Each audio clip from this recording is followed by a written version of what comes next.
In light of the certain types of surveillance and government enforcement activities that we've seen over recent years, the comparison to 1984, George Orwell's 1984 society, has commonly been made comparing America to a society that's heading in that direction. The advent of Elon Musk taking over Twitter seemed to offer a light of hope to that scenario, but recent developments internationally could be steering things in a different direction.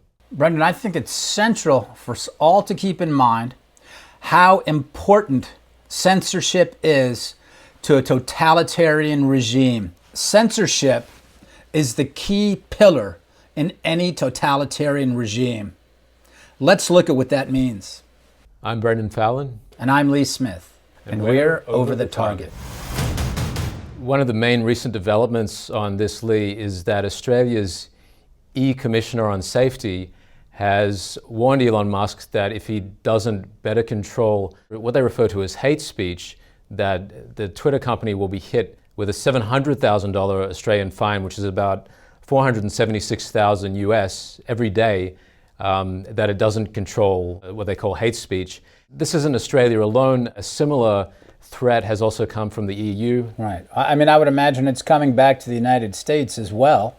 I mean, a lot of people were very optimistic, not without reason, when Elon Musk took over the platform. And, he's shown that he's much more open to exchanges of differing different points of view than the previous ownership of Twitter. Nonetheless, it's hardly surprising they're putting all these pressures on them. We've seen how important social media is to censorship regimes around the world, whether that's here in the United States, whether there appears to be the case in Australia as well, and it's certainly the case in Europe too. Hunter Biden has recently been charged with misdemeanor tax charges. This isn't a significant charge, but the fact that any kind of action has been taken, I think this is at least partly owed to the information that Twitter has released, Elon Musk released, with the Twitter files in December last year. Yeah, I think that's probably true. I mean, of course, we remember when the news of Hunter Biden's laptop first broke, that Twitter was tip of the spear in censoring this information about Hunter Biden's laptop, which of course we now know is 100% accurate. It's hard to escape the conclusion that a lot of what these hate speech laws are about, it's about targeting certain kinds of political speech, and that is speech that is opposed, dissident speech that's opposed to whatever the ruling party is going from country to country, right? Certainly the case has been the case in the United States, appears to be the same in Australia as well. I don't know if you've seen it, Brendon, recently. We should probably go to a clip here, but it's of an Irish official talking about hate speech and selling it with this ridiculous argument that all legislation is finally about limiting liberty. No, that's not the point of legislation. Let's check it out. And if your views on other people's identities go to make their lives unsafe, insecure, and cause them such deep discomfort that they cannot live in peace, then I believe that it is our job as legislators to restrict those freedoms for the common good. Yeah, this hate speech I think it's a very interesting concept, Lee. Let's take a look at another clip, and I think if anything could be classed as hate speech, I think it's this. And this is showing the kind of representations that were going through news media at the height of the pandemic against people who did not want to take the COVID vaccine and were resisting mandates. You are the unvaccinated. You are the problem. It is the unvaccinated who are the problem, period, end of story. The only people that you can blame, this isn't shaming, this is the truth. Maybe they should be shamed, are the unvaccinated. It's time to start blaming the unvaccinated folks, not the regular folks. Anyone you came into contact with will blame you, as will the rest of us who have done the right thing by getting vaccinated. Because frankly, we know that we can't trust the unvaccinated. I think it's time to get our moral house in order, Anderson. It's the unvaccinated who are the threat. So if anything was going to incite violence or aggression against a particular group of people, I would imagine this kind of representation would. So it's interesting, again, looking at the Australian example, that They want to restrict Twitter on the basis of hate speech.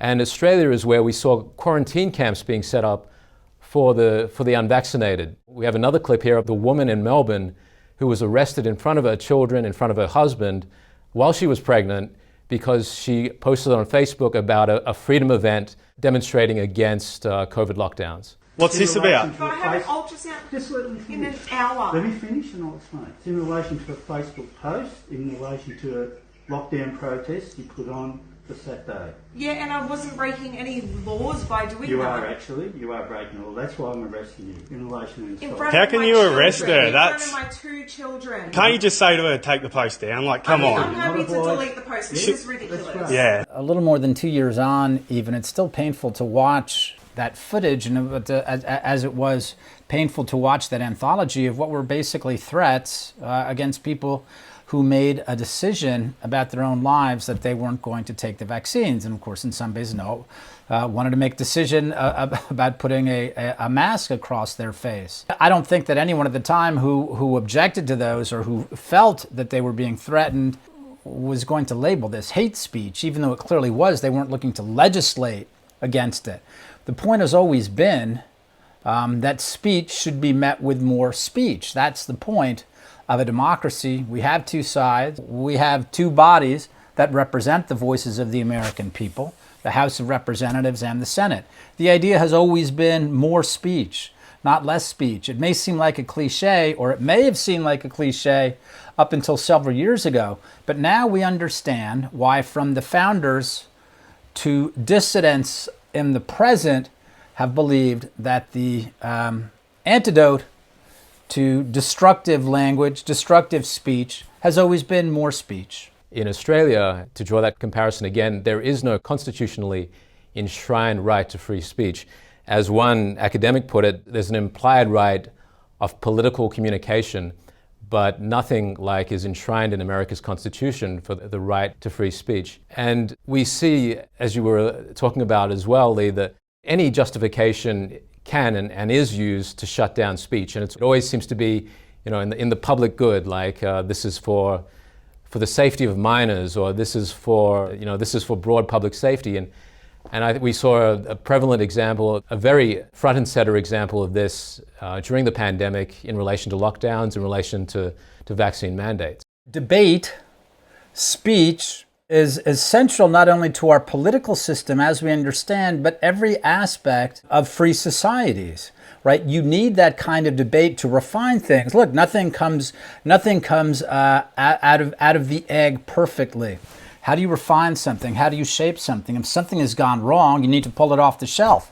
And of course, this was one of the central issues with lockdowns, with the vaccine mandates, with the mask mandates. But by prohibiting debate, by censoring those who were opposed to the official position, it's the pattern that sets going forward. It wasn't just about that particular moment, but once it becomes normative to censor speech, to shut down opposing views, we can understand that is the beginning of the march toward a totalitarian regime. If you're finding this over-the-target take on censorship unique and insightful, you can find the full version on Epoch TV, where you can join us for the live chat on new episodes and leave your comments, which we love to hear. See us unabridged, uncut, and unplugged exclusively on Epoch TV.